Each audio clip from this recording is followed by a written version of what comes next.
ازيكم عاملين ايه؟ انا رندا الفزاري، فنانة تشكيلية، ودي قناتي لتعليم الرسم والاشغال اليدوية. لأول مرة تابعني او لسه مش عامل سبسكرايب، يلا اعملوا بسرعة وفعلوا الجرس عشان يوصلكوا كل فيديوهاتي الجديدة. قررت اعمل زي جرد كده للحاجات اللي عندي والادوات، لان انا كل ما بنزل او اروح اي مكتبة لازم اشتري ادوات كتير جدا وبضعف جدا قدام، فبقى عندي زي اكتناز قهري كده للخامات. فقررت اعمل جرد كده، وكل فيديو هوريكم الحاجات اللي لقيتها عندي. اول حاجه نبدا بيها السكتشات او النوت بوك او الحاجات دي. في حاجات انت شفتوها معايا، يعني في مثلا الاسود ده انا لقيت نفسي ان انا رسمه فيه صفحه واحده، باقي فاضي. ده الكرافت بس تقيل برضو، رسمه فيه رسمتين كده بس سكتشات. طبعا انا مطلعه لكم الحاجات اللي فيها لسه مساحه يعني. اهو ده كان سكتش برضو وريته لكم في المتحف المصري. السكتش ده معايا تقريبا من وانا في الكليه، بس لسه في ورق كتير قوي فاضي. بصوا يعني كل لون فيه حاجات لا تذكر يعني، فعايزين برضو نشتغل فيه. بس ده اللون الغامق اهو، بس كده. وده الوحيد تقريبا اللي مليان.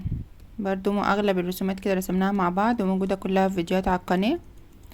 وده كنت عاملة فيه زي فيديو ليه لوحده كده، شايفين كله مع بعض. ده برضو في كام رسمة كده برضو عملناهم، بس باقي فاضي، دي ما كملتش. ده بتاع تحدي انكتوبر اللي فات، استمتعت بيه قوي برضو. كل فيديوهاتي موجودة على القناة برضو اللي اول مرة يشوفني. فاضل فيه كام ورقة كده، وهو ورقه تقيل وحلو، فهنبقى نرسم فيه برضو سوا. دي الحاجات اللي هي مستعملة.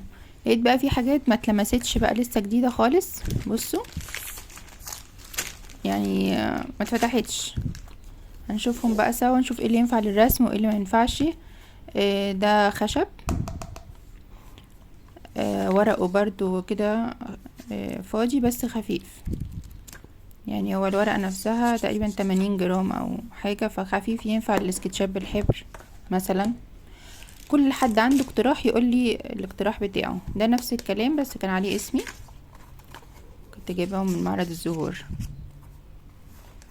يمكن ده ورقه اتقل سنة بس برضو خفيف يعني، مش تقيل قوي.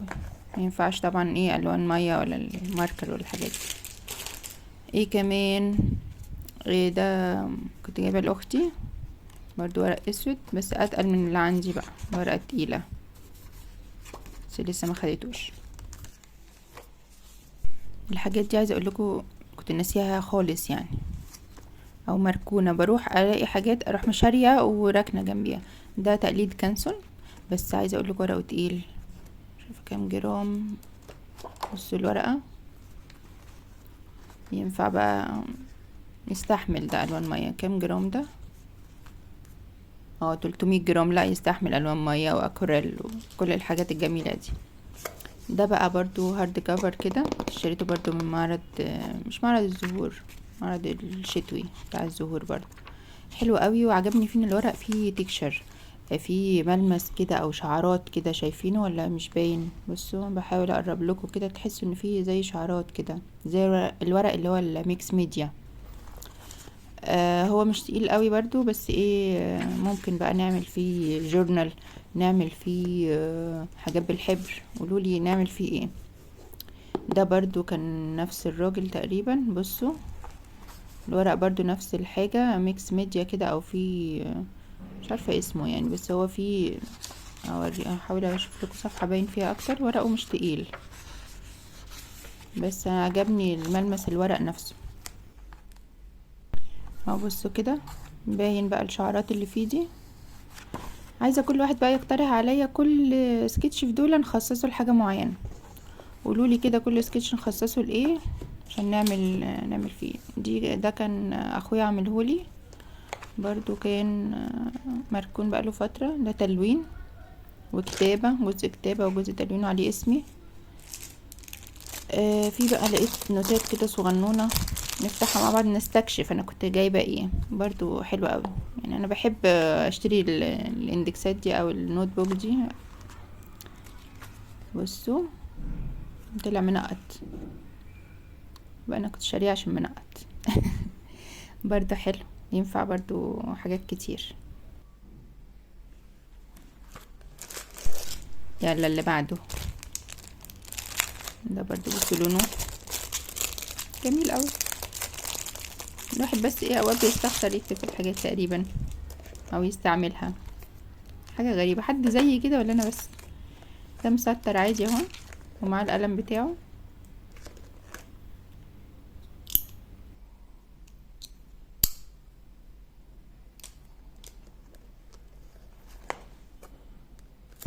نركبه بقى عشان نرجع كل حاجة مكانها، عشان لما يتركن تاني يتركن كويس. طبعا ممكن الكتابة ممكن يتعمل فيه اي حاجة يعني، في جلد اهو من ورا، لا حاجة شغل فاخر يعني. بصوا لونه جميل اوي. ايه كمان في ده؟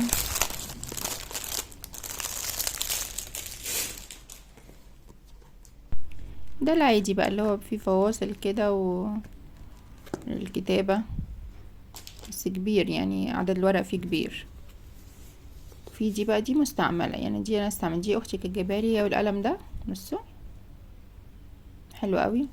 استعملت منها بقى كام ورقة كده وبعد كده ما كتبتش تاني اهو، كام ورقة كده بس برضو ممكن نستغله يعني. وفي مغناطيس كده بيتقفل.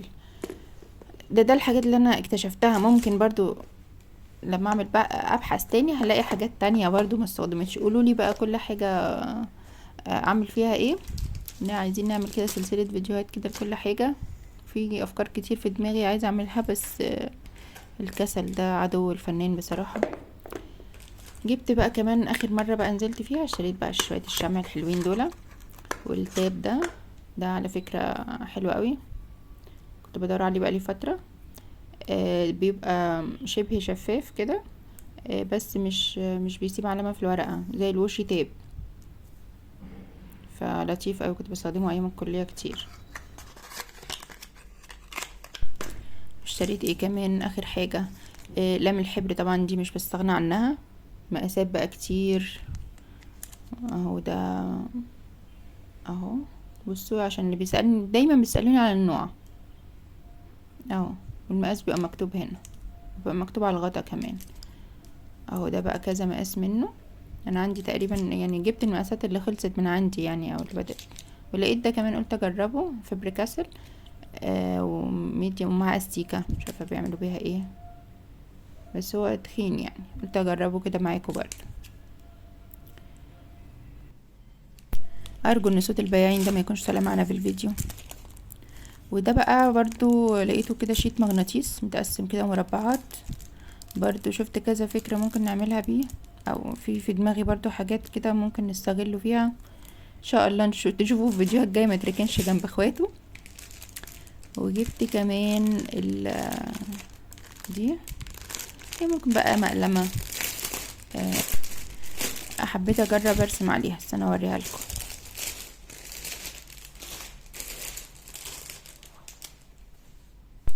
زي كلاتش كده او مقلمة، هجرب ارسم عليها معاكم برضو ان شاء الله ونشوف هتطلع ازاي. طبعا ده اول حاجة في الجرد بقى، ان شاء الله ممكن اعمل جرد الباقي الحاجات اللي عندي واوريكم بقى ايه الكراكيب بتاعتي، لان بجد انا كل شوية بشتري واركن، اشتري واركن، والحاجات بتتكوم عندي، او كل ما احب اجرب حاجة اشتري لها خامات واركنها، اجرب واركن اجرب واركن، فكده الموضوع مش لطيف. بس كده قولولي بقى حابين اكمل لكم جرد الباقي الحاجات اللي عندي ولا مش مهتمين، وقولولي اقتراحاتكم بقى للسكتشات دي والنوتس دي نعمل فيها ايه. واشوفكم فيديوهات تانية على خير باذن الله. وما تنسوش مش سبسكرايب للقناه يعمل ولايك وشير الفيديو وفعلوا الجرس عشان يوصلكوا كل الفيديوهات الجديده.